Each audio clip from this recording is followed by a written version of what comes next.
Great morning, holy brothers! You saw a little horse, and we've been rocking and rolling on this holiday. Thank you very much for joining us on our pathway to peace inside the Garden of Peace. If you're following along, we're on page 325, and today's lesson is going to be called Wonderful Witnesses. That's right. Be careful what you are seeing, and know that everything that you're doing is always recorded up there in heaven. And when we are done in this lifetime, our whole history is going to be played in front of us, in front of our friends, in front of our parents, in front of our rabbis, our teachers, and everybody we ever cared about. So you do not want to be embarrassed in front of everybody and have all your dirty laundry be witnessed by the world around you. So be careful in what you do, and whatever you don't do right that you feel you want to rectify, what do? Teshuva, baby. We have a power of real repentance that is able to undo our sins and transform our prohibitions into mitzvahs, into good deeds, and then they'll be erased and wiped from clean slate. So take advantage every single day to pray, rectify, to reflect on what we need to do here in this world. Anyway, 2 witnesses should be chosen according to halachic requirements. We're back to talking about on the bottom of the marriage document. We have 2 people that are going to be signing their name to witness, and not according to necessary considerations of prestige and the like. A witness should be somebody who is an upright, Torah observant, Shabbos observant individual that is not related on either side to the groom or the bride. Yes. Many people have the mistake of saying, we want to give such an honor to our family member, somebody that we love, even though they're not so religious, but we want to give them a kavod, we want to give them an honor. And people that don't observe Shabbos are with the honor of being a witness. Not only is this erroneous, but it can actually invalidate the entire marital ceremony. So be careful what we're doing to keep it halachically correct according to the values of the Bible and the Torah, and follow those ways, and not just put in necessarily what your heart is feeling. Emotions are great, but we have to always keep them in line with what God wants from us, and not get distracted or pulled another way. A kosher kesuva. A couple must have a kosher kesuva in order to be married. One time, story time, a couple failed to have children for many, many years. And when they came to the Rav, it turned out that their kesuva, their contract, was actually invalid. And shortly after, a rabbinical sage judge, he wrote a corrected kesuva for them with the proper words, in the proper ways, with wonderful witnesses. And right after that, boom, miracle. They were blessed with children. This is holding them back in heaven. And all they needed was a pipeline that was open and not stuffed anymore. Just call a pure, pristine plumber to unclog their pipes, and then the blessings will be bountifully bestowed upon them. On an esoteric level, the soul signs a solemn, serene commitment to observe all the Torah's mitzvahs when it is still in the upper world, before you come down into this plane of existence. As far as the mitzvahs listed in the kesuva go, in the marriage contract itself, the husband also signs a commitment in this world as well to how to act. Married already? Okay.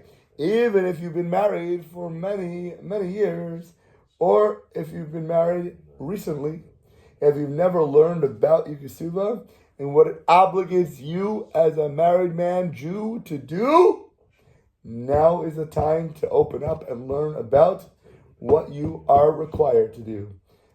Do it without delay and understand what we are supposed to be living like, how our marriage is supposed to be, and what you as a husband are supposed to be doing for your wife that you're obligated for. Not that it's, nice, today I'm going to be extra super special. This is your basic bottom level, man, that you're supposed to be acting on. And then go above and beyond. But at least know the fundamental foundations of where we have to start on before we can build and grow from there. Yes? Stage 2, veiling the bride, covering up the face. Before the chuppah ceremony, the groom comes to cover the bride's face with a veil. According to esoteric tradition, this custom is propitious for being blessed with wonderful many children. As such, this is such a great time for the husband to pray in his heart, to have those children, to have many of them, for them to be healthy and to grow up in the wonderful ways of the Torah, to be upright individuals. Tradition states that a transparent veil does not have this propitious quality. So one should use a veil that is not transparent, so that it blocks the face, so that those blessings don't escape right through it and are kept within the womb of the woman to have this kind of bountiful blessing be bestowed upon you. Don't think, oh, I want to be cool, I want to be hip, I want to be modern. Look at something that is a little bit, just sheen enough. You can see all her makeup and her gorgeous work and hours that they put into seeing her face. You'll have plenty of time for that later. But when it comes to the mitzvot, when it comes to the brachot, you do not want those to escape through your fingertips because you want to see right through them.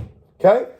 Remember, the chuppah is not just a ceremony of perfunctory or rituals. Everything done under that canopy is deeply rooted in ancient traditions. The fact that our forefather Yaakov did not even know that what? What happened with his wife? He thought he was marrying Rachel, and it was completely switched to Leah, and she was standing under the canopy. He didn't even know it was the wrong sister. So what does that tell you about a veil? Oh, you were supposed to be able to see her makeup and how much time she put into it, and the color on her eyelashes. He couldn't even see who it was! Forget how great she looked. He didn't even know it was the wife that he wanted to marry. And Leah was standing there through that cloaked veil. The groom sanctifies his bride when he says, "You are hereby sanctified in matrimony to me according to the laws of Moshe and Yisrael." Not according to the laws of the photographer, not according to the laws of the program director, not according to the laws of the videographer, because they want to get a certain angle that they want to see. Halacha comes first. Everything else can be beautified afterwards. But if you're missing that foundation, you're in big trouble, holy brother and holy sister. A couple with emunah, with fundamental, foundational faith, should not let anyone else sway them into forfeiting the blessing that a traditional chuppah ceremony invokes and bestows. It is so important for the rest of their life, so get it down solidly. This is a once-in-a-lifetime opportunity affair, because we said even if somebody does get married again later, second, third, fourth, fifth times, it is nothing compared to a first-time marriage. So ignore extraneous considerations. Don't worry about social pressures. Don't worry about outside Western world values. And take things seriously. Do them right, according to the Torah. Every custom under the chuppah is extremely important. Therefore, one should not allow those who are not faithful to the Jewish tradition and law to run the show. It should not be bent or warped by considerations or conveniences by the waiters, the photographers, the band, whoever it might be that wants to stand up there and get in the way, the wedding hall manager, or anybody else. But God, and through the rabbis' rabbinical rulings, that you learn, that you study, and evaluate. Dear bridegroom, maybe you and your kala do not adhere to Jewish law of modesty right now. Maybe you're dressing in ways that are attracting the opposite sex in unwanted ways. Yet, since the evening of your chuppah is the holiest of holiest days, will influence the entire rest of your lives together. So maybe whatever you've done up until now, check at the door. Don't bring that into this moment. Okay? You maybe even not have done teshuvah for it. And maybe tomorrow you're going to do the same thing again. But when you're in the Kodesh HaKadoshim, when you're in the holiest of holiest places, on the holiest day on earth for you, at least at that moment, Try to keep it pure. Try to keep it kosher, so you can have so much more bountiful blessings bestowed upon you. Try to avoid foreign customs, such as, what do non-Jews do the second they get married? You may now, what? Oh, kiss the bride. Kiss the bride! Is that halachic? Is that sniyut? Is that something that you want to be showing off to the entire world, when that should be an intimate moment for you to save later just between the two of you? What do you got to show off for? Photographer? For your friends? It is totally unnecessary, and we are defined by our modesty, and we always want to do things in a way that's going to bring down holiness, not immodesty.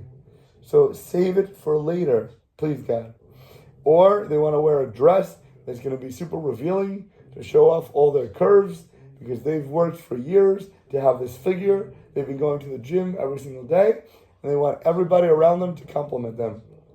They feel a need to be told by everybody else how gorgeous they look, how amazing their body is, what kind of style they chose to wear tonight. You can do that in the Grammys. This isn't a women's class. When it comes to a man trying to get his wife to look beautiful because he wants to show off his prize. That's why it's for the men. But they're not married yet. A man who's dating a woman tells them, guys, you have no idea what kind of girl I Talking got. about non-religious world? I'm talking about every world. Uh-huh. Guys like to show off. Guys like to talk with their buddies and feel proud of themselves, especially when it's superficial. Then it's all about that. It's about, look what I got, look what kind of car, let me show you my house, let me show you my wife. Right? What did they do back in the days of the party in Purim? Right? He wanted to what with Vashti? He wanted to show her off to the world. Come naked, come dance in front of everybody. That's for him. But he wanted everybody else to see what kind of prize that he had.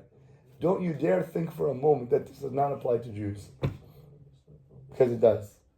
So however your ego needs to be checked, reflect this way into your life, however it applies to you. That's it. Got it? This is the most important day of your life. Therefore, it is critical to begin on the right foot, without sin, without transgressions, and if you can only do it for that one day, do it. But if you can start to grow and be better and advance yourself, use these principles today in your life. How can I be less of a show-off today? How can I be a little more serious in my life, in my marriage? Maybe I'm not going to hold my wife's hand in public. Maybe I'm not going to kiss her when I have other people over for company. Maybe I don't do it in front of the kids, even, because it's for behind closed doors. However you think it applies to you in your life, use it to try to be better. Every single one of you, think of how I can be better in this respect, and use it to grow. Okay, I'm married already, but what can I do about it now to be better for myself? Jewish customs exemplify the holiness of the Jewish people on a whole. And this separates them from all the other nations on earth that do all sorts of lewd things during the wedding ceremony and end up getting disastrously divorced shortly thereafter. What's the divorce rate nowadays? Any clue? 85%. It is way above 50%. That's all I have to say. That means at least 1 out of every 2 people are going to end up not with that person. Whether it's a day, a week, a month, a year, or 10 years. They're going down in the wrong direction. The custom of completely covering the bride's face under the wedding canopy symbolizes the fact that from this moment, for the rest of her life, looking at her face is a privilege for the husband only. Don't attract unwanted, unnecessary evil into your life. For that reason, the groom walks over to the woman's side of the partition to cover her face, rather than having the bride come into the men's side where everybody else is watching every single move she makes. You ever wonder why is it appropriate for a guy to go into the woman's side of the wedding? The guy has his tish, right? They're all sitting there, they're drinking, they're singing, they're congratulating. All of a sudden they break the glass, they break the plate. The guy gets up and he's danced. all the way over into the women's section. What is he doing there? Is that appropriate for a newly married, about to be man to walk into the sea of women? If you know his focus at that moment, he is laser linked on his wife. This is his happiest moment, most serene. He's about to marry, hopefully the love of his life. He should not at all ever be glancing at the sea that's splitting on either side of him and what fishes and dolphins and whales are swimming in those walls that are upright right now. So he, at least we can give the benefit of the doubt, is going to be focused right on his wife at this moment before he covers her face. But to have her walk through the sea of men who have so many hormones raging all the time, and it's our obligation not to look at women, it is the man's responsibility here. So to put her in that situation, chas v'shalom. Let her sit, let her be good, and the men can wait at the edge while he goes in to take care of what he needs to do. Now it makes more sense, right?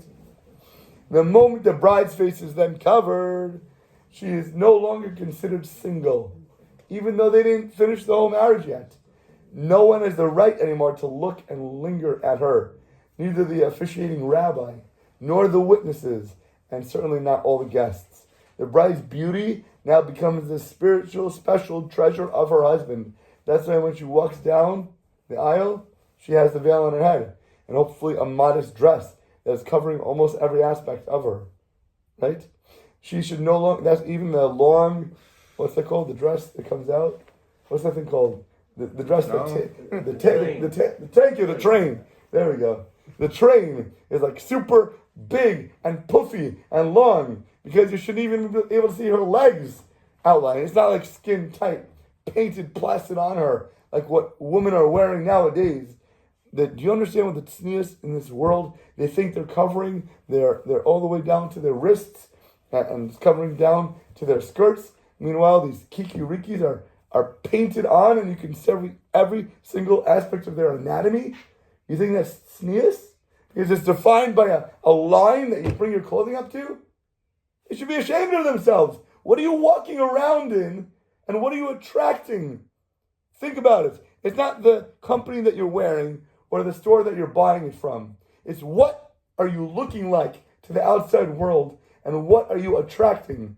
I don't care what guidelines. Is it modest or is it not modest? You have to understand what you're wearing and what your wife is wearing too. She should no longer desire to make herself attractive for anyone else in the world. She is his and he is hers. End of story. If you're in the outside world and you're doing kiruv, it doesn't matter what brand or what sect of Judaism you're a part of, that is a great mitzvah to bring people in, but don't do it in a way that's going to be undermining Torah values. Be very super careful about that, especially now. It happens way too often, unfortunately. So, What do you mean? I'm saying the way that people are going out and trying to bring people in to attract Torah values, but sometimes the people are attracted by what they're wearing rather than what they're expressing from their soul. Mm-hmm. So keep tznius, keep modesty in a flowing way that covers all the curves of yourself and your woman. And when you're doing good and you're portraying Torah values, I promise you people will be attracted to it because they love you and are appreciating the goodness of your soul and not your body itself. With that, have an awesome, amazing rest of your day. Eliezer.